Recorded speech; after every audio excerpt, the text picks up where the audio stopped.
이번에 걸그룹 중에 한 분이 얼굴에다가 혹시 보셨을까요? 오, 네, 저도 사진 봤어요. 좀 화장이 좀 심하게 화장을 입으셨던데요. 이게 과연 치료가 진짜 될 건가? 마취과 본인 전문의 선생님도 뭐 울세라 받을 때 수면 안 하십니다. 그래서 사실은 자, 여러분들 안녕하세요. 오늘 시술과 수술의 모든 것들을 알려드릴 피부는 민동성입니다. 오늘 제가 정말 귀하고 정말 대단하신 분들을 모시고 왔는데요. 자기소개 부탁드리도록 하겠습니다. 안녕하세요. 저는 연세대학교 세브란스 병원에서 전임의 과정을 거치고 현재 외래 교수를 맡고 있고 안티에이징 전문적으로 하는 성형외과를 운영하고 있는 성형외과 전문의 안건영이라고 합니다. 반갑습니다. 네, 안녕하세요. 저는 한림대학교 강남성심병원에서 트레이닝을 하고 이제 피부과 전문의를 취득하고 현재는 용산의 페이브 피부과를 운영하고 있는 대표연장 피부과 전문의 손지입니다. 네. 자, 오늘은 전문의 선생님들과 함께 여러분들이 항상 시술과 성형을 할 때 겁먹고 이야기 못했던 부분들이 많잖아요. 설문지를 했는데 와, 정말 많은 분들께서 내밀한 이야기들을 주셨는데 꽤 두꺼운데요? 네, 열심히 봤습니다. 제가 이번에 콘텐츠를 기획한 것도 이 피부 쪽과 성형 쪽이 엄청나게 친밀한 관계예요. 오늘은 여러분들이 병원을 가기 전에 꼭 봐야 되는 영상으로 모든 궁금증을 낱낱이 없애드리는 시간이 되길 바라면서 피부는 민동성 지금부터 시작하겠습니다. 아무래도 제가 여러 군데를 다녔고 시술 받는 거를 되게 좋아하지 않습니까? 한번 해봐. 지금 패키지야. 약간 이런 식으로 미용 공장이 되어가고 있는 게 사실이기도 합니다. 맞아요. 네. 저렴하게 받을 수 있는 혜택은 있지만 싼 건 확실히 비지떡이더라고요. 이거는 그냥 저희끼리 이야기지만 복부에다가 지방분해 주사를 받았습니다. 미스가 나가지고 약간 이렇게 몽우리가 졌어요. 너무 무섭더라고요. 어떤 시술이든지 수술이든지 자연스럽게 따라오는 현상들, 환자분들이 부작용이라고 생각하는 것들이지만 실제로는 그냥 경과죠. 진짜 경과에서 자연스럽게 나타날 것들과 정말 이제 부작용이 생긴 것들을 감별하는 능력이라고 저는 생각을 해요. 아무래도 이제 전문의 선생님들은 경험도 많으시고 수련을 거치면서 그리고 임상 경험들도 이제 풍부하게 많으시기 때문에 확실하게 구별을 해서 진짜 부작용을 빨리 찾아내고 그 부작용에 대한 대처를 확실하게 하는 게 저는 차이가 있다고 생각합니다. 예를 들어서 필러를 맞았는데 혈관 문제는 생길 수가 있어요. 통계적으로 그거는 나와 있는 수치가 있습니다. 그런 게 처음에 발생을 했을 때 이게 진짜 문제인 건지 아닌 건지 그거를 감별하는 게 정말 중요하죠. 예를 들어서 초반에 뭔가 혈관이 막히면 피부 겉에서 어떤 변화들이 생겨요. 통증을 좀 느끼게 되고 그리고 피부가 수포 같은 게 잡히게 돼요. 그러면 이제 그런 것들을 전문의들은 빨리 이제 감별이 가능하니까 뭔가 혈관에 문제가 생겼다. 예를 들어서 뭐 필러 때문이다. 그러면은 빨리 필러를 녹이는 히알라제 주사를 빨리 놓아주는 그런 대처를 하게 되는 거고. 그래서 이제 그런 것들이 사실 저는 좀 차이점이라고 맞아요. 생각을 해요. 경과는 우리가 알고 있는 거예요. 네. 근데 그거를 미리 환자한테 설명을 해주면 그거는 환자도 안심을 해요. 그러니까 부작용이 아닌 거죠. 근데 설명을 못 해주고 그냥 1회 시술만 하고 띡 하고 그냥 보내게 되면 환자는 모르니까 이 모든 게 다 부작용처럼 느낄 수가 있는 거예요. 그러니까 예를 들어서 이제 아까 뭐 제모 얘기도 잠깐 나왔지만 당연히 이거는 반복이 필요한 시술이에요. 5번으로는 부족할 수 있고 10번이 될 수 있고 15번이 될 수 있습니다. 라고 듣고 나서 시술을 한 사람하고 그냥 5번 해보세요 하고 그냥 한 사람하고 5번 지났는데 왜 자꾸 나지? 이건 어떻게 생각하면 당연한 경과인데 그거를 미리 설명을 못 들은 사람한테는 맞아요. 이거 나 효과 없는 건가? 내가 뭐 시술이 잘못돼 이렇게 생각할 수가 있는 거니까 아픈 건 아픈 대로 다 해놓고 저 설명이 먼저 있었냐 없었냐의 차이도 있는 것 같아요. 근데 진짜 수술 같은 경우에는 저희의 이 설문지에서도 봤지만 시술에 비하면 수술에 대한 부작용과 그런 무서움이 좀 많은 것 같아요. 요즘 또 뿌띠 이것도 사실 뭐 옛날 말이죠. 뿌띠라기보다는 요즘 그냥 뭐 자기 관리? 보톡스는 그냥 일반적인 거고요. 요즘은 진짜 약간 항노화라는 게 그냥 삶에 녹아 있는 것 같아요. 요즘 뭐 웰니스 이렇게 많이 얘기하잖아요. 그러니까 안 하는 분들이 거의 없을 정도인 것 같기는 해요. 옛날에는 성형이 강남미 네. 그때하고 다르게 요즘은 나의 그 특성을 살리면서 예쁜 것들을 더 살리고 싶다. 맑고 고운 피부 맞아요. 그리고 처지지 않는 약간 탱글탱글한 탄력? 오랫동안 성형 쪽에 이제 계셨던 분으로서 트렌드가 어떤 게 좀 많이 달라졌나 피부에 접하는 부분이 있으실까요? 일단 제가 느끼는 거는 예전에는 그러니까 우리 연예인들을 좀 보시면 잘 아실 텐데 유명한 여배우들 뭐 예를 들어서 이영애 씨나 네, 그렇죠. 고소영 씨, 뭐 한가인 씨 예전에는 이제 얼굴의 모양, 아름다움 이런 거였다면 지금은 시대를 대표했던 그런 배우들이 여전히 그분들은 아직까지 미모가 네, 너무너무 그렇죠. 예쁘시잖아요. 예전에는 그 외모가 동경의 대상이었다면 이 사람이 50대가 됐는데도 그대로네? 40대가 됐는데도 너무 맞아요. 예쁘네? 그 젊음이 이제 동경의 대상이 네, 되고 맞아요. 있는 거예요. 사실 얼굴의 모양을 우리가 뭐 바꾸려면은 뭐 눈이든 코든 뭐 윤곽이든 뭐 리프팅이든 여러 가지 수술 방법들이 있지만 내 얼굴에서 이제 나올 수 있는 모양이 한 여기까지인데 모양을 바꾸는 거는 이제 어느 정도 한계가 있다. 하지만 늙어 보이지 않고 탱탱한 피부, 늘어지지 않은 피부, 물광 나는 피부 이런 것들이 좀 트렌드인 것 같습니다. 그러면 피부과에 요즘 오시는 분들도 또 유행하는 패키지가 달라지잖아요. 그렇죠. 요즘 어떤 게 가장 유행일까요? 그러니까 사실 옛날에는 되게 미백, 뭐 화이트닝 이런 거에 관심이 더 많았었거든요. 근데 요즘엔 그냥 얼굴이 하얘지고 싶어 이런 거는 사실 솔직히 별로 없는 것 같고 진짜 말씀 주신 대로 지금보다 한 5살이나 10살 정도 좀 어려 보이고 싶다. 탱글탱글한 진짜 피부를 원하는 거죠. 그러니까 주근깨나 잡티 좀 있어도 돼. 근데 약간 흘러내리지 않았으면 좋겠어. 이런 쪽으로 많이 가셔서 탄력이나 항노화 쪽으로 많이 가시는 것 같긴 해요. 요즘 뭐 웰니스 이렇게 많이 얘기하잖아요. 내 삶과 함께한다. 그러니까 관리를 하는 거죠. 그러니까 안 하는 분들이 거의 없을 정도인 것 같기는 해요. 그 전국 노래자랑에서 34세 누구누구 씨 그분들의 이제 연령대를 이제 비교하면 확실히 요즘 살아가고 있는 사람들이 더 젊어진다. 많은 분들이 이제 아름답게 해주신 분들께서 티어리스트를 어떻게 정해주실지 너무 궁금하거든요. 이 버질로드를 너무 예쁘게 가고 싶어요. 근데 6개월밖에 시간이 안 남았어요. 그런 저한테 가장 추천하는 건 뭐고 가장 추천하지 않는 건 무엇인가요? 이제 예식이라는 거는 사실 되게 중요한 일정이잖아요. 근데 그거를 앞두고 갑자기 너무 과도한 시술을 한다거나 인상이 바뀌거나 그런 거를 원하시는 분들은 없을 거예요. 아마 지금 상태를 좀 밝고 탄탄한 느낌을 주는 정도의 방향을 원하실 거란 말이죠. 그리고 중요한 일정을 앞뒀는데 또 너무 다운타임이 많거나 진짜 아까 자국이 혹시라도 오래 가거나 그러면 안 되기 때문에 저는 개인적으로 그래서 제일 많이 추천하는 거는 티타늄 리프팅 제일 많이 추천드리기는 합니다. 턱선을 깔끔하게 만들어준다는 그 티타늄. 맞습니다. 그래서 이제 뭐 여배우분들이 촬영 전에도 많이 한다고 이제 알려져 있는데 뭐 얼굴 턱선뿐만이 아니라 사실 목 리프팅에도 되게 좋고요. 그리고 약간의 브라이트닝 때문에 마치 필터 낀 것 같은 그런 느낌을 주거든요. 그래서 그리고 또 다운타임이 적다고. 네, 다운타임이 거의 없다고 보시면 돼요. 하고 나서 직후에는 살짝 빨가긴 한데 사실 한두 시간만 지나면 금방 가라앉거든요. 그러니까 오전에 저희 병원에서 시술을 받으시고 이제 오후에 바로 뭐 미팅을 간다든지 이런 거 다 괜찮습니다. 그러니까 직장인분들이 되게 많이 받는다고 알고 있어요. 맞아요. 사실 통증도 심하지 않기 때문에 잘 받으시는 분들은 저도 포함해서 마취를 안 하고도 충분히 받을 수 있어요. 그래서 이게 약간 전체적으로 좋아지지만 과도한 시술은 아니기 때문에 특히나 이제 처음 시술을 해보시는 분들도 좀 부담 없이 하실 수 있는 것 같아요. 아무래도 연령대가 이제 예비 신부님이고 하시면 시술을 막 엄청 많이 해보지 않은 분들도 계실 수 있단 말이에요. 근데 처음부터 좀 이렇게 부담이 되거나 무리한 시술이 좀 겁이 나시면 티타늄 강력 추천드립니다. 하나로 모든 걸 다 완벽하게 할 거야 이런 욕심만 버리시면 훨씬 더 약간 만족하실 수도 있고 그래서 결국에는 에너지 디바이스랑 뭔가 부스터 시술을 적절히 조합을 하는 거를 저도 많이 추천을 합니다. 그럼 반대로 비추천. 이거는 그래도 이상의 이건 아니다. 약간 이런 게 있을까요? 예비 신부님도 그렇고 뭐 젊은 분들은 윤곽이나 이런 V라인을 만들 때 아무래도 레이저보다는 지방분해 주사나 윤곽 주사 계열 중이 조금 더 저렴한 경우들이 있거든요, 솔직히. 조각. 그렇죠, 조각이 있죠. 근데 그런 주사들은 양이 좀 충분해야 하는 것도 있고요. 그 다음에 반복이 좀 필요해야 하는 경우들도 있어요. 그리고 병원마다 약간 그런 레시피라고 하죠. 제조 이런 과정이 좀 다르기 때문에 달라요? 달라요. 그리고 어떤 병원은 진짜 약간 스테로이드를 넣기도 하고 빼기도 하고 솔직히 환자분의 니즈나 요청에 따라서 넣어드리기도 하고 빼드리기도 하고 맞아요. 이렇게 하기도 하거든요. 네. 근데 이제 그런 시술이 좀 단점은 혹시라도 이제 여성분이기 때문에 호르몬에 따라서 뭐 생리주기가 바뀔 수도 있고 윤곽주사 효과는 좋아서 지방은 잘 빠졌는데 오히려 약간 너덜너덜해지거나 피부가 흐물흐물해진다고 느낄 수도 있고 하기 때문에 사실 윤곽주사 단독 시술은 저는 그렇게 많이 추천드리지는 않는 편이긴 해요. 스테로이드가 효과는 또 그 정도로 좋다고.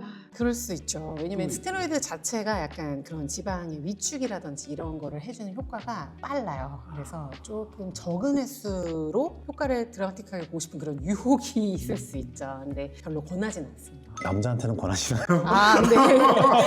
근데 이제 남자분들께도 사실 이제 스테로이드가 이게 뭐 호르몬적인 그런 부작용 외에도 얼굴에 자주 맞다 보면 혈관 확장이라든지 피부가 얇아진다든지 이런 피부 위축도 생길 수 있기 때문에 가급적이면 안 맞으시는 걸 추천드려요. 예. 그러니까 예전에는 진짜 유행했던 시술이었고 유행했던 그 주사였지만 확실히 시대가 많이 변하고 이런 것들을 정보를 빨리빨리 알아볼 수 있는 게 지금 태어나서 다행이다 라고 생각한 것도 좀 있기는 해요. 맞아요. 사실 점점 이제 이런 기술도 발전하고 제품도 다양해지고 그만큼 더 뭔가 좀 효과도 좋으면서 위험하지 않은 제품들도 많이 나오거든요. 그래서 사실 윤곽주사는 진짜 그런 제조를 해서 하는 제품보다는 아예 제품화돼서 나온 거를 좀 추천을 하는 편이긴 합니다. 그런 제품들이 오히려 뭐 FDA 승인이라든지 식약처 승인 받은 것들이 있으니까. 이제 권영 원장님한테 또 궁금한 게 있는데요. 수술적인 면에서 효과가 가장 많이 나오는 분들이 어떤 분들이 계실까요? 우리가 지금 뭐 예비 신부분들 말씀하셨으니까 요즘에 보통 30대 분들이 결혼 많이 하시잖아요. 그래서 30대를 좀 타겟으로 말씀드리자면 제가 가장 추천드리는 거는 내시경 이마 거상이랑 실리프팅 이런 것들이에요. 내시경 내시경. 이마 거상. 이마를 거상하는 방법이 이마를 들어 올리는 방법이 크게 보면 세 가지가 있어요. 가장 간단한 거는 리프팅 실을 걸어서 가볍게 당기는 거. 그리고 두 번째는 이제 절개를 해서 그냥 우리 얼굴 거상하듯이 절개를 해서 당기고 피부를 잘라주고 꼬매주는 거. 근데 사실은 실리프팅은 효과가 아쉽고 그리고 절개가 들어가는 수술 같은 경우는 주름이 심한 분들이나 이제 어머니 세대들, 이제 60대 분들, 70대 분들은 이제 이 절개 거상 수술을 추천을 많이 하는데 내시경 이마 거상술은 머리 안쪽에 두피 안쪽에 절개선을 조그만하게 한 2군데 내지 3군데 정도 넣고 뭐 내시경 장비를 이용해서 이제 이마를 골막부터 박리를 해서 이 통째로 이렇게 들어 올려서 이제 거상을 해주는 수술인데 이게 왜 이제 젊은 분들한테 추천을 드리냐면 20대 초반 때 우리가 쌍꺼풀을 아까도 말씀하셨지만 요즘에 점점 더 빨라져서 뭐 10대 때도 하고 근데 30대가 되면 이미 그때부터 한 10년 이상 더 시간이 지나면서 눈썹이 이렇게 내려와요.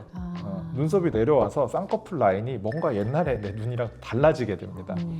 근데 그런 상황에서 이제 쌍꺼풀을 다시 이제 재수술을 하는 경우들도 있는데 사실 쌍꺼풀 재수술은 그 10년 동안 피부가 늘어진 부분들이 생기기 때문에 피부를 잘라낼 양이 생기게 돼요. 아직은 30대까지는 그래도 피부를 좀 잘라내도 그렇게 많이 어색하진 않은데 40대, 50대가 되면 그 잘라내는 양이 많아지면 눈꺼풀 피부가 밑으로 내려갈수록 얇고 위는 두껍기 때문에 이 얇은 친구랑 두꺼운 친구가 만나서 이렇게 꼬매지고 그러면 부자연스러운 쌍꺼풀이 나올 수밖에 없어요. 눈 수술이 아니라 이마 거상을 통해서 눈썹을 위치를 올리면 제가 이렇게 당겨 올라가면 제 눈으로 봐도 이렇게 당기면은 안 보이던 속쌍꺼풀이 이렇게 보이게 되잖아요. 이런 효과를 줄 수가 있습니다. 그리고 미간 근육을 이제 좀 풀어주게 되는데 그 과정을 통해서 인상이 되게 좀 부드러워지시는구나. 그렇죠. 예, 좀 답답해 보이던 인상에서 밝고 부드러운 인상으로 바뀌게 되고 그리고 절개선은 머리 안쪽에 들어가기 때문에 보이지 않게 되고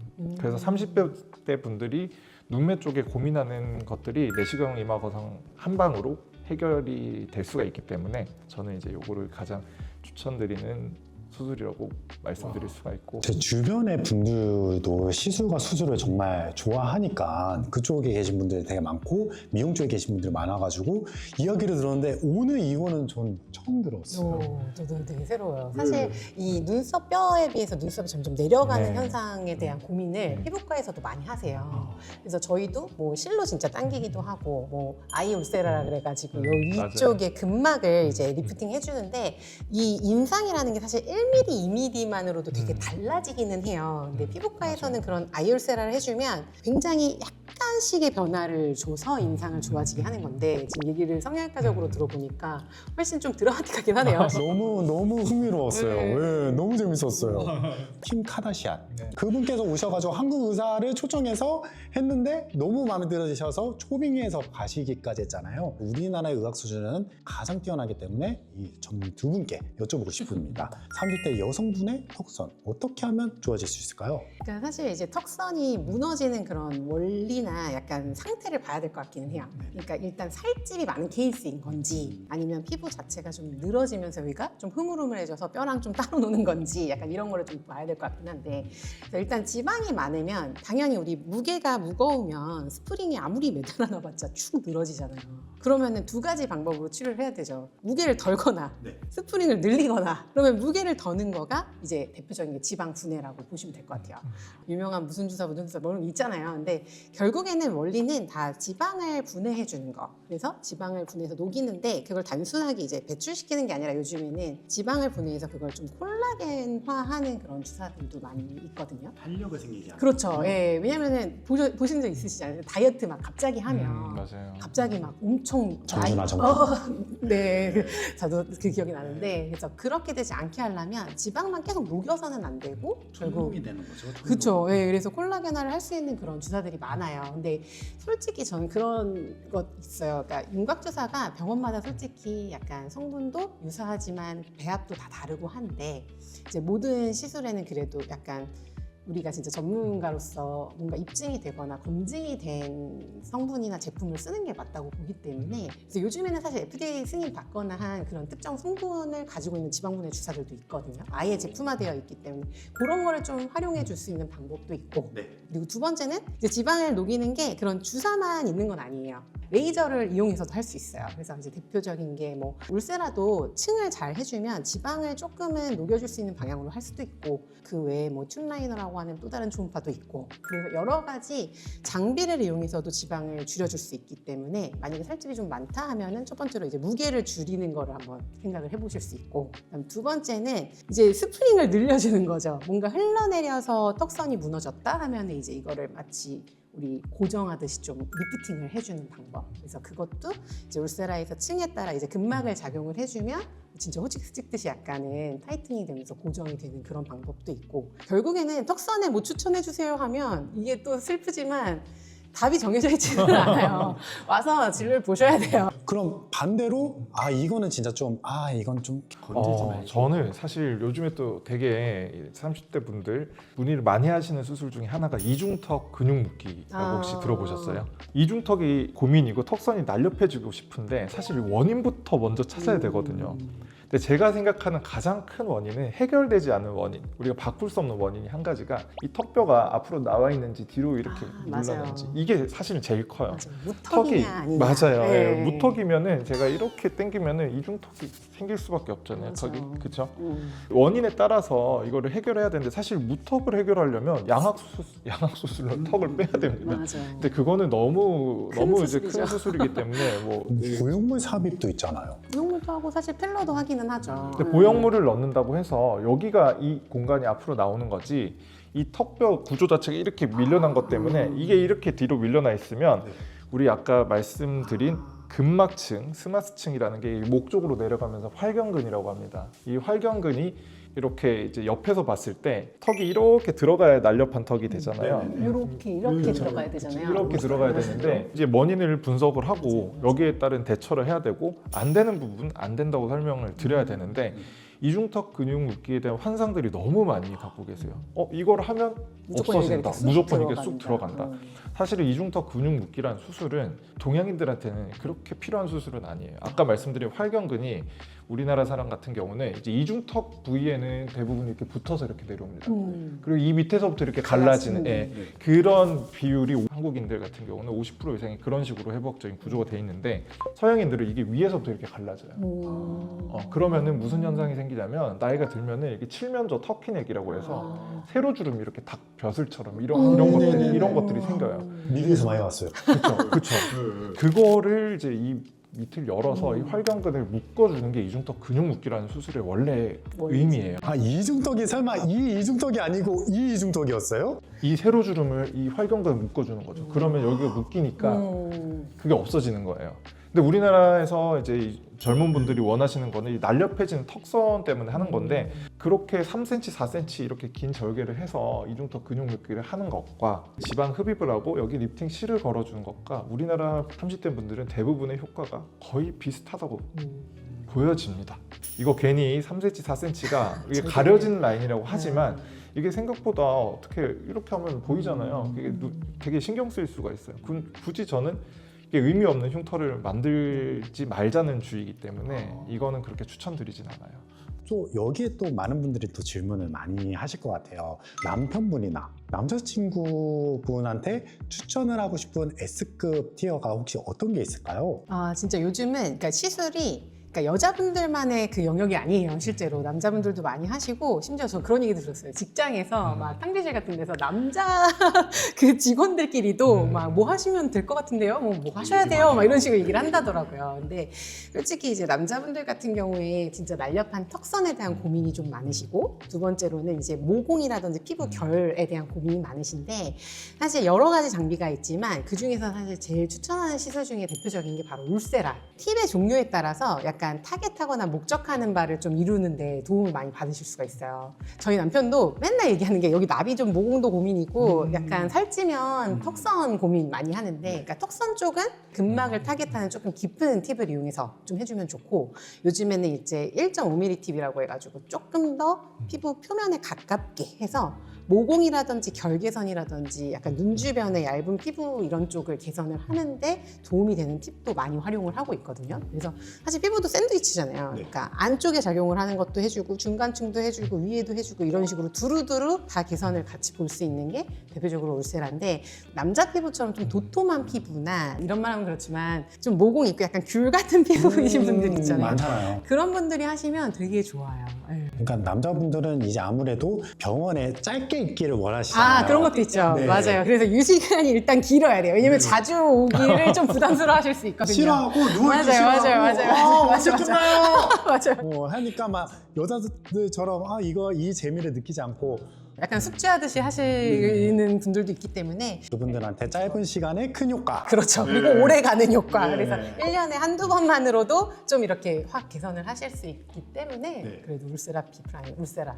강력 추천드립니다. 그러면 어떤 거는 추천하지 않으실까요? 제모 진짜 많이 하시거든요, 남자분들. 근데 이제 제모를 너무 쉽게 생각하시거나 단순하게 뭐 한 번만에 좋아지겠지? 약간 이런 기대를 하고 하는 제모는 안 한만 못하다. 왜냐면 제모가 굉장히 이제 쉽게 접할 수 있는 시술이고, 사실 피부과에 입문을 하기 되게 좋은 시술이라서 많이 오시는데, 진짜 공장역으로 막 돌아가는 바쁜 병원에서 뭐 전후 관리가 잘 이루어지지 않은 상태에서 좀 강도 조절이 이렇게 잘 안 돼서 뭐 모낭염도 생기고 심지어 뭐 화상을 입거나 페인 흉터가 생기시는 분들도 계시거든요. 그래서 이런 거를 잘 접하지 못하고 알아보지 못한 상태에서 처음 갑자기 제모 레이저를 했다 했을 때 좀 놀라시는 분들도 계세요. 사실 제모 많이 해봤거든요. 여기 했을 때 진짜 이걸로 이렇게 때리는 느낌.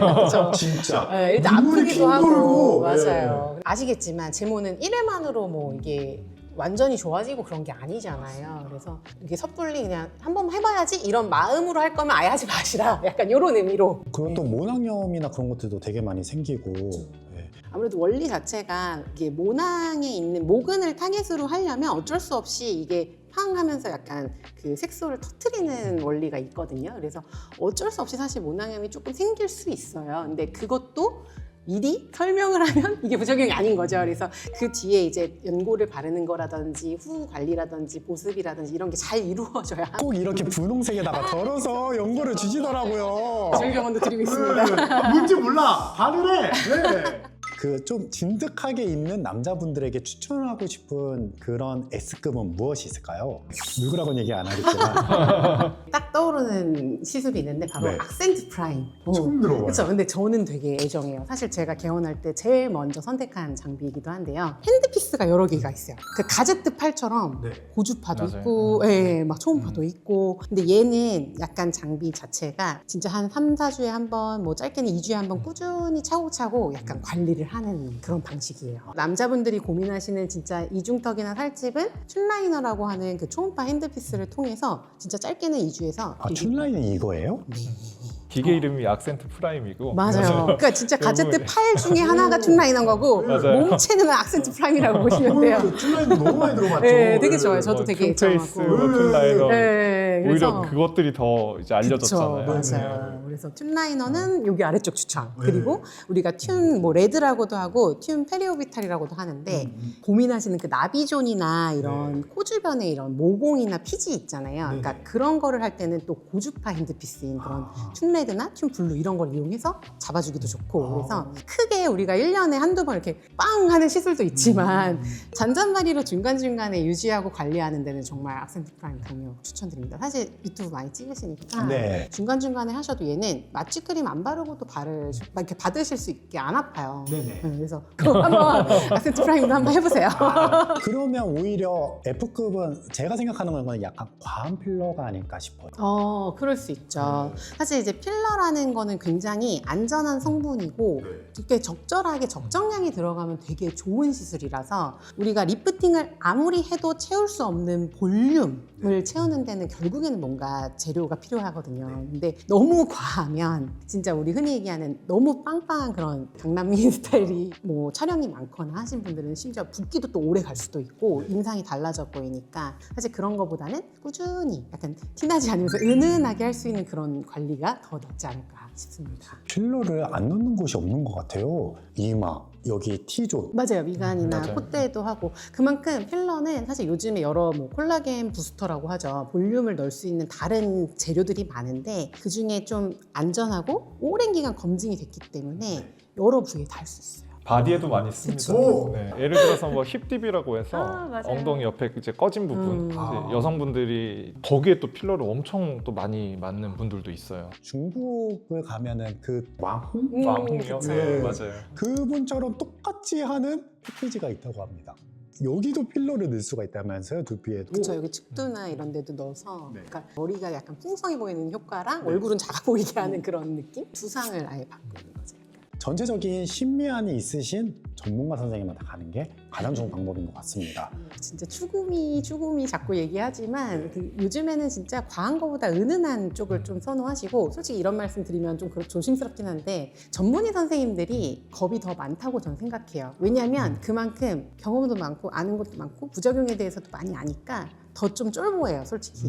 그래서 더 조심스럽고 많이 권하는 것보다는 일단 차근히 해보시라고 오히려 아까 네. 환자분 말리신다고 했잖아요. 아, 네. 네, 그러니까 그럴 수 있거든요. 그래서 선생님들한테 좀 민감한 질문일 수는 있지만 선생님들은 진짜 성골이시지 않습니까? 전문의 과정을 혹시 설명 한 번만. 네. 보통 이제 의대는 예과 2년을 하고요. 그리고 4년 본과하고 그 다음에 이제 의사 자격증을 땄니다. 그럼 그때부터는 의사예요. 근데 여기서 1년 더 인턴을 하게 되고요. 그리고 나서 4년 동안 이제 우리가 전공이라고 얘기하죠. 이게 레지던트. 뭐 그 슬기로운 전공의 생활에 나오는 레지던트 4년을 하고 나면 전문의를 취득하게 되는 거예요. 이것만 해도 토탈 거의 뭐 10년, 11년 11년 이렇게 이죠. 되는 거예요. 어느 과든지 그 논문 점수를 채워야 졸업을 할 수가 있습니다. 예. 근데 기존에 있던 내용을 가지고 똑같이 만들 수는 없잖아요. 그러니까 이제 그러면서 저희의 전문성이 더 확보가 된다고 저는 생각을 해요. 권용 원장님한테 궁금한 게 있는데요. 요즘은 아무래도 결혼하시는 시기가 좀 늦춰진다? 약간 좀 미뤄졌다고 하잖아요. 저희 부모님도 그러시고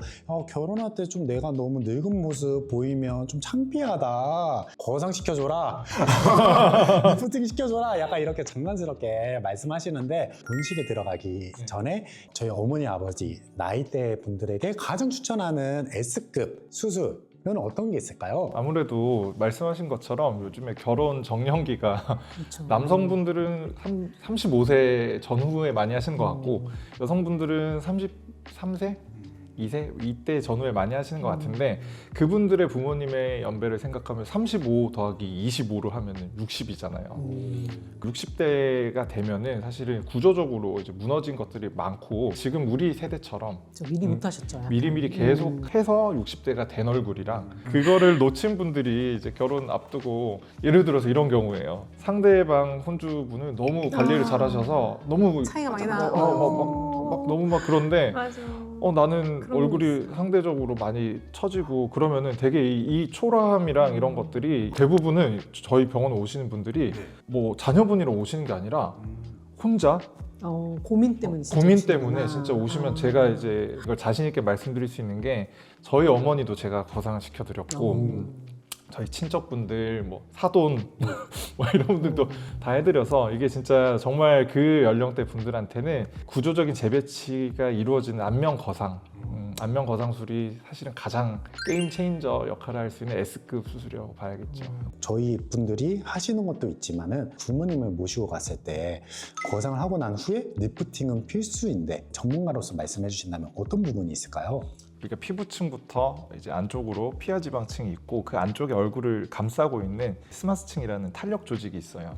뭐 레이저 리프팅 같은 경우에는 울세라가 대표적으로 그 스마스층을 타이트닝 시켜주는 장비입니다. 이제 그런 종류의 치료로 가능하신 분들이 있고, 근데 이게 늘어졌을 때 레이저 리프팅으로 한계가 있는 분들은 결국은 구조적인 재배치가 이제 필요한 단계가 오게 돼요. 이걸 분리를 시켜서 안쪽에 스마스층을 당겨주고 이제 피부를 당겨서 피부를 정리해주고 이런 것들이 이제 거상술이라고 보면 됩니다. 근데 여기서 이렇게 대부분의 환자분들께 제가 수술 전에 꼭 말씀드리는 거는 자, 거상 수술을 받고 나서 시계가 멈추는 게 아니에요. 거상 수술 받고 나셔도 관리는 잘 해주셔야 됩니다. 지금까지 관리가 못해서 무너진 부분들을 저는 다시 재건을 해드리는 건데, 그리고 나서 우리가 놓쳤던 관리를 꾸준히 해주시길 바랍니다. 이렇게 설명을 드리는 거죠. 뭐 리프팅 같은 경우는 사실 거상 수술 후에 뭐 실리프팅이나 이런 거는 사실 딱히 뭐 그게 크게 필요하진 않아요. 하지만 진피층은 계속 콜라겐이랑 엘라스틴이 감소하면서 탄력을 잃을 수밖에 없는데, 그런 것들은 뭐 진피층을 타겟으로 하는 고주파 레이저라든지 아니면 스킨 부스터 같은 것들을 이제 주기적으로 하시면서 관리를 하시는 게 꼭 필수라고 생각합니다. 사실 수술을 한다고 뭔가 피부의 그 자체 성질이 달라지는 건 아니잖아요. 맞아요. 그러니까 네. 이게 재배치를 해서 뭔가 불필요한 거를 좀 덜어내고 잘라내고 할 수는 있지만 피부 자체의 성질이 바뀌는 게 아니에요. 그래서 약간 내가 흐물흐물하고 이미 막 말랑말랑해지고 좀 콜라겐이 빠진 피부가 된 거는 맞아요. 결국에는 수술로는 사실 해결이 안 되는 부분이 있잖아요. 그래서 그런 그렇죠. 부분은 어느 정도 에너지 디바이스를 이용을 해줘야 피부의 그런 질감이나 성상이 바뀌기 때문에 진짜 유지 관리가 진짜 중요한 것 같아요. 원장님, 저가 개인적으로 궁금한 게 있는데 아, 네. 최근에 온달을 하라고. 아. 근데 울세라를 맞는 게 좋을까요? 근데 이것도 결국에는 살집의 정도나 타입에 따라 좀 다른 것 같기는 해요. 그러니까 온다도 물론 좋은 장비고 한데 얘는 주로 지방을 타깃으로 하는 장비예요. 원래는 사실 바디용으로 나온 거기 때문에 약간 내가 살집이 있고 지방이 있는 거를 좀 분해해주고 싶다 하는 목적으로는 좀 도움이 될 수 있지만, 이제 울세라처럼 근막을 타깃으로 하는 거는 진짜 약간 탄력을 같이 개선을 해주는 방향이긴 하거든요. 사실 1회 시술만을 놓고 봤을 때 개인적으로 약간 장기 효과나 유지력으로는 울세라를 좀 추천하는 편이긴 해요. 그리고 울세라는 살집이 많건 살집이 없건 팁에 따라서 깊이 조절이 디테일하게 들어갈 수가 있는데, 물론 온다도 팁이 종류가 여러 가지가 있지만 아무래도 좀 더 살집이 많은 분들한테 포커스가 되어 있어가지고. 몇 번 받으셨어요? 저 한 번 맞았는데 아, 저랑 여자친구랑 같이 맞았거든요. 네. 커플로 간다니까. 근데 저는 좀 효과가 있었는데 여자친구는 효과가 거의 없었어요. 그렇죠. 이게 사람마다 진짜 잘 맞는 게 있고 안 맞는 게 있고, 그래서 제가 온다를 엄청 좋아하고 다른 데 가서도 온다를 홍보할 정도로 온다를 엄청 사랑했거든요. 이 병원에 자주 못 오시는 분들이라든지 효과 기간이 오래 가고 싶다 하시는 분들은 사실 온다를 안 하고 아까 얘기했던 써마지라든지 울세라 네. 그런 것들을 추천하신다고. 그리고 원장님 두 분의 병원에는 온다가 없다는 이야기를 제가 들었어요. 맞습니다. 사실 온다를 왜 들여놓지 않으신 거죠? 근데 온다도 네. 저도 뭐 좋은 장비라고 생각을 하고 그게 효과를 잘 보시는 분들도 있기 때문에 나쁘다고 생각은 안 해요. 근데 개인적으로 저는 사실 이제 전문의로서 자부심도 있고 아마 원장님도 비슷하실 것 같은데, 사실 아직은 얼굴 쪽에 대한 좀 그런 근거나 임상이 아직은 좀 부족하지 않나 좀 생각이 들고, 이게 FDA 승인 뭐 이런 게 괜히 있는 게 아니거든요. 그 오랜 기간 동안에 얘가 검증된 거 쌓여있는 지금까지 시술을 얼마나 많은 사람들이 받았나 이런 거를 보면 울세라, 뭐 써마지 이런 좀 유명한 그런 리프팅들이 결국에는 그동안 쌓인 임상도 많고 그만큼 부작용이나 뭔가 문제에 대한 것도 훨씬 기록이 많기 때문에 더 안전하면서 효과를 볼 수 있는 장비라고 저는 생각을 해요. 그러니까 거상 수술 관점에서 보면 저는 이제 피부 박리를 하고 스마스층의 두께랑 피부 두께를 매일마다 이제 보는 사람이잖아요. 근데 사실 얼굴에 이제 피하 지방층의 두께가 생각보다 두껍지가 않아요.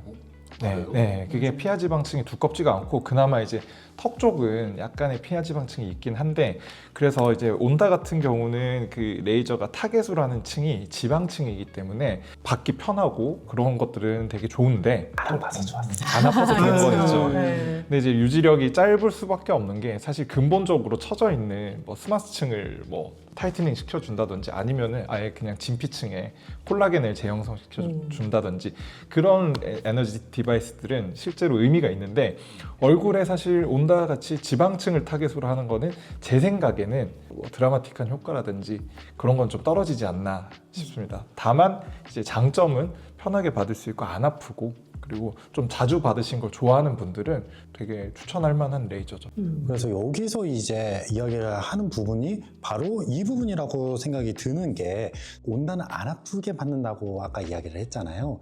제가 온다를 여러 군데서 봐왔습니다. 안 아프게 한 곳은 여기가 뜨겁지가 않은 곳, 효과가 좀 없었고 원래 뜨겁습니다 라고 한 곳은 효과가 너무 좋았어요. 마취 안 해요? 라고 하면은 뜨거운 거를 모르기 때문에 마취를 하면 안 됩니다 라고 아예 그냥 딱 잘라서 얘기를 하시더라고요. 그래서 저는 이번 화상 사건이 연관이 되어 있다고 저는 생각이 드는데요. 이번에 걸그룹 중에 한 분이 얼굴에다가 혹시 보셨을까요? 오, 네, 저도 사진 봤어요. 지금 아마 엄청 불안할 수 있을 것 같아요. 이게 과연 치료가 진짜 될 건가, 원래대로 과연 돌아올 건가 이거에 대해서 엄청 불안할 거예요. 두 분 같은 경우에는 이제 화상이라든지 시술 부작용, 그리고 수술 부작용에 대한 케이스를 되게 많이 처리했다고 제가 사전 인터뷰 때 이야기를 좀 들었는데요. 그분 같은 경우에는 좀 좋아질 수가 있을까요? 화상은 사실 깊이가 중요하잖아요. 맞아요. 그러니까 네. 어디까지 이게 손상이 됐는지가 일단 중요할 것 같고 그리고 그 이후에 대처가 얼마나 빠르게 진행이 됐느냐가 되게 중요할 것 같기는 하거든요. 사진상으로 봤을 때는 좀 그래도 깊이가 생각보다 맞아요. 있어 보여서 패이는 흉도 있지만 착색이라든지 결 이상이라든지 이런 것도 있기 때문에 뭔가가 좀 남진 않을까 좀 많이 우려되죠. 사실 예쁜 얼굴인데 좀 망가져가지고. 그러니까요. 또 이렇게 왔을 때는 어떤 드레싱이나 그런 것들을 해야 될까요? 진짜 급성일 때는 뭐 우리 수분 드레싱 같은 거 하기도 하고 매일매일 약간 이제 진짜 닦아내고 이런 식으로 해서 균 감염이라든지 2차적으로 좀 문제가 되지 않게 하는 거를 먼저 우선적으로 하다가 이제 그래도 만약에 회복이 안 되면 더 잘 아시겠지만 진짜 피부 이식 같은 거를 기획을 하기도 하고 하기 때문에 세살 차오르는 거 보고 정 안 될 것 같으면 빠르게 이제 다음 스텝으로 넘어가야 된다고 저는 생각을 해요. 저 같은 경우에는 이제 화상 환우분들을 위해서 가톨릭 성모병원에다가 이제 천만 기부도 하고 잘 나갈 때 그렇게 해봤지만 그 수면 마취라든지 마취를 하고 이제 하는 부분에 대해 가지고 옛날에는 솔직히 유행하지 않았습니까? 뭐 하정우도 사실 흉터가 엄청 났었습니다. 그거를 시술하려면 너무 아프잖아요. 저도 이제 수면을 하는 병원에서 근무를 해보고 했지만 이 리프팅 시술 뭐 장비 회사에서도 그렇고 그거를 권장할 만한 통증은 사실 아니라고 보긴 하거든요. 그거를 굳이 수면까지 해야 하나 이런 생각은 늘 하고 있고 잘 아시겠지만 사실 우리가 수면 뭐 예를 들어 내시경을 하거나 그럴 때 사용하는 그 수면 그 약물의 용량에 비해서 오히려 훨씬 많이 들어가요. 그건 지금 처음 알았어요. 훨씬 많이 들어가요. 이걸 맞아요. 모르시는 네. 분들이 많아요. 윗내시경이나 대장내시경을 할 때는 사실 여기 살짝 벌리는 부분만 통증이 있지 안으로 들어가고 나면 통증을 거의 못 느끼세요. 그래서 뭐 아시잖아요. 뭐 발견됐다 하면 이렇게 떼잖아요. 용종. 그럴 때 떼는 것도 통증이 그렇게 심하지 않아요. 그래서 재워놓고 사실 여기만 통과하면 시술을 하거나 할 때 움직임이 별로 없기 때문에 오히려 내과에서는 용량을 많이 안 쓰세요. 근데 이런 피부과나 성형외과에서 이제 이런 뜨거운 시술이나 뭐 통증 있는 시술을 한다 그러면 양이 거의 몇 배로 들어갑니다. 아 그래요? 맞아요. 그리고 또 이렇게 하면은 또 마취과 선생님은 또 초빙을 해야 되잖아요. 마취과 선생님들이 초빙이 필요한 경우는 사실 전신 마취를 하는 경우에 이제 당연히 이제 기도 삭관이 들어가고 이제 기계 호흡을 해야 되기 때문에 마취과 전문의가 이제 전신 마취를 컨트롤하는 그러니까 선장 역할을 하는 겁니다. 수술의 선장을 이제 성형외과 전문의가 수술하고 환자분의 상태를 컨트롤하는 거는 마취과 선생님들이 하시는데 수면 마취 같은 경우는 사실 그 마취과 선생님들이 계시는 병원도 마취과 선생님들이 봐주지는 않으세요. 이것도 사실 잘 모르실 수도 있는데 시술을 하시고 또 다른 환자분 또 그럼. 거르러 가시고 약간 이런 식으로. 그렇죠, 맞아요. 네.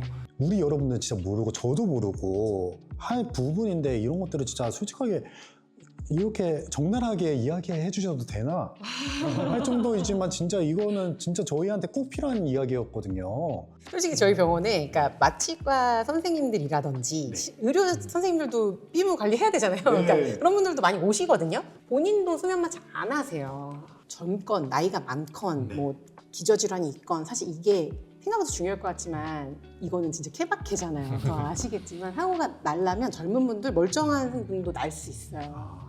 그러니까 이런 거에 대해서 더 전문 지식이 있으신 하물며 마취과 본인 전문의 선생님도 뭐 울세라 받을 때 수면 안 하십니다. 그래서 사실은 굳이 해야 하나 이런 생각이 많이 들긴 하죠. 이거를 좀 확실하게 단호하게 얘기해 주셨으면 좋겠습니다. 네. 사실은 제일 중요한 건 병원의 그런 주의사항이나 지시사항을 잘 따라주시는 게 가장 중요해요. 그러니까 뭔가 시술을 받고 뭔가 문제나 상황이나 말씀 주신 대로 당연한 경과임에도 불구하고 막 불안하게 생각을 하고 오히려 병원을 무작정 믿지 않고 예를 들어 진짜 챗 GPT나 뭐 커뮤니티에서 이렇게 해봤더니 괜찮대 저렇게 해봤더니 괜찮대 하면서 약간의 그런 민간 요법을 막 하시는 분들이 계시는데 오히려 망칠 수 있어요. 사실 그런 분들이 그 본인의 얼굴을 보고 뭐 조언을 하는 것도 아니고 그분들이 전문가도 아닐 수도 있고 하기 때문에 사실 잘못된 그런 행동을 따라하다가 더 경과가 나빠지는 경우들도 생길 수 있단 말이에요. 예를 들어서 이제 수술한 자국에다가 냉진증을 하라고 한다든지 또 온지증 해야 되는 경우가 다르잖아요. 헷갈리는 경우들이 많아서 사실 좋은 병원이라는 거의 기준은 결과가 좋은 거는 당연히 따라와야 될 것들이라고 생각을 하는데 그 이외에도 보셔야 될 게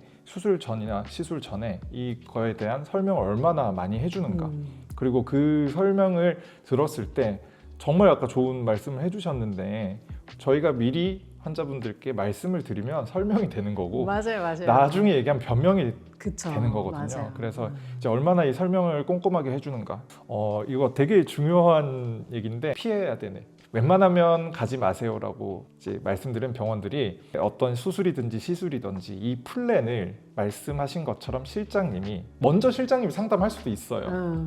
의사 만나기 전에 그렇죠. 선상담이라고 얘기하죠. 네. 선상담 먼저 하고 대략적인 가이드 정도는 줄 수 있는데 실장님이 모든 걸 다 결정을 해서 결제까지 이루어지는 좀 선을 넘었죠? 그렇죠. 사실 진료예요. 그러니까 저는 상담이라는 단어를 되게 싫어해요. 의사는 진료를 하는 사람이에요. 맞아요. 상담이라는 단어를 싫어하는 이유가 실장님들은 상담을 할 수는 있어요. 근데 그게 처방이 아니란 말이에요. 근데 의사는 진료를 보고 처방을 하는 거예요. 우리가 처방에는 약 처방도 있을 수 있고 하지만 시술이나 수술도 처방인 거예요. 그래서 환자분들도 그 개념을 가지고 계셨으면 좋겠어요. 그러니까 내 몸이잖아요. 내 소중한 피부, 내 소중한 몸을 자격증도 없는 전문의도 아닌 선생님한테 선생님이라고 부를 수도 없죠. 어떻게 보면 실장님이니까. 그런 분들한테 맡길 수는 없잖아요. 그러니까 내 소중한 피부, 내 소중한 몸을 제발 전문가와 직접 진료를 보시고 정확하게 처방을 받은 거를 이제 시술을 받거나 수술을 하셨으면 좋겠어요. 네, 맞습니다. 왜냐하면 저희 그 설문을 하신 분들 중에 25% 가까이 되시는 분이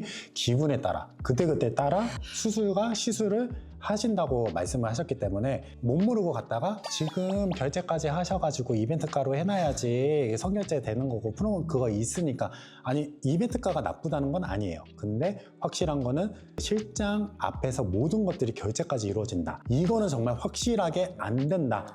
라고 단언할 수 있을 것 같네요. 20대 애들아 잘 듣고 있지? 너희 이야기야.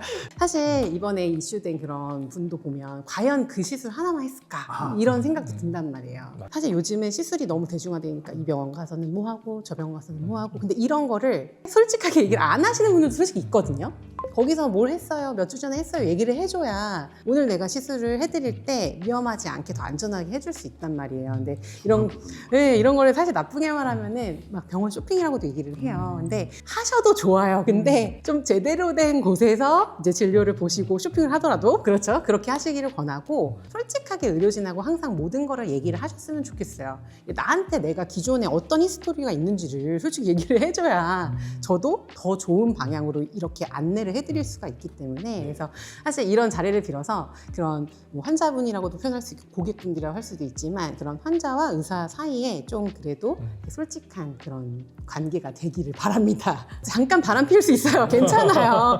저희 병원에 중간에 오시다가 다른 데 가셨더라도 제가 잘 봐드릴 테니까 그 전에 어떤 시술을 했는지 솔직하게 얘기를 해주셔야 안전하게 시술을 받으실 수 있습니다. 네, 정말 좋은 이야기. 진짜 커뮤니케이션과 전문가와 소통을 하는 게 여러분들한테 가장 좋은 방법이고 그게 바로 이 영상의 핵심이라는 거를 알아주셨으면 좋겠습니다.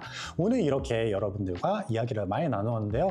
혹시 다음에 또 궁금한 것들이 생길 수도 있잖아요. 그 댓글로 여러분들의 이야기들을 남겨주시면 더 많이 활성화되고 전문성 있는 이야기들을 할 수 있지 않을까 생각이 듭니다. 오늘 이 자리에 와주신 우리 두 분의 선생님들께 다시 한번 감사 인사를 드리면서 오늘은 여기서 마무리하도록 하겠습니다. 선생님들 감사합니다. 네, 감사합니다. 감사합니다.